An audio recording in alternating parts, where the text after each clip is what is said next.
as you were saying, there are two guidance documents that are under finalization at the moment, and they represent two of the SMARTA-NET building blocks. Because from one side, as you all know, the project has assessed several good practices on rural shared mobility solutions across Europe, and try to understand also their potential for transferability in other European rural areas. And from the other pillar is to support sustainable tourism in rural areas and help also rural communities in developing initiatives on sustainable mobility, not only for locals, but also for visitors.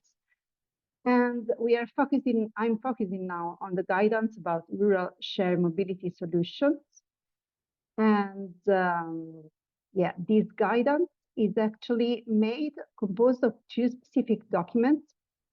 The guidance itself provides specific know-how on how to plan and how to implement a rural mobility solutions, while the other document, the catalog, is gathering an in-depth analysis of more than 30 European rural shared mobility solutions that have been investigated in the project. So we can therefore say that we moved from the planning of the guidance, planning in the sense that the guidance provides hints and suggestions on the mobilization and preparatory phase of a new mobility service in terms, for example, of identifying needs, but also bringing stakeholders together, building the consensus for a new mobility solution, to the operations phase in terms of dealing with service design or the IT, for example, platforms, the marketing also aspects, and also building up business, for example. So the guidance really gives some hints for the users to identify what can work and how to sustain the solutions in the long term. And we move from this planning to the concrete practice and implementations that are described in the catalog.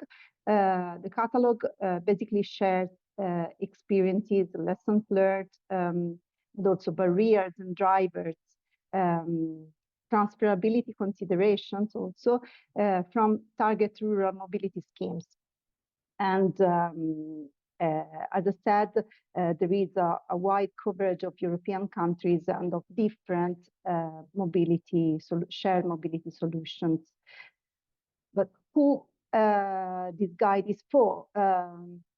The guidance has been prepared to whoever has the capacity to act for rural mobility. So rural municipalities, of course, but not only, also community representatives. In fact, you can find also some examples, some suggestions on how to strengthen the potential of communities and how, for example, to engage locals in the development of new mobility solutions.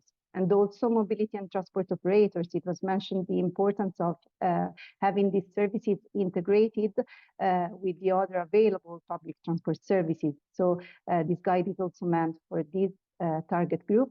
And final, regional authorities, basically in understanding how to potentially fund and finance rural shared mobility solutions, how to include target resources, let's say, in the whole allocation of resources for associated with transport. What's in it for you? This is just to give you a bit of a taste of the contents of the guidance.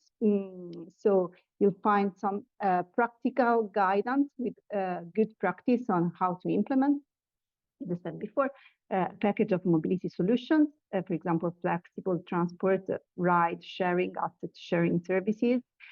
There are some cases in the spotlight, including DRTs, and you'll find also several links and sources to have even more in-depth information if you wish so for specific cases.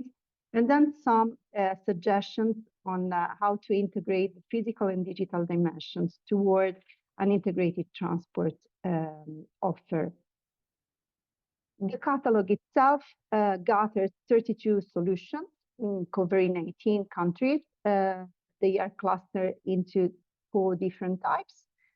So flexible transport services, including on-demand transport, ride-sharing services, such as carpooling, share taxi services, then the asset sharing services, including bike sharing, and also other types of initiatives, for example, school bus services or mobility hubs, autonomous shuttles, and so on. Of course, if you have any questions, you can always contact us. And I hope that you'll enjoy the reading as soon as it will be available on the SMARTA-NET website and find it inspiring.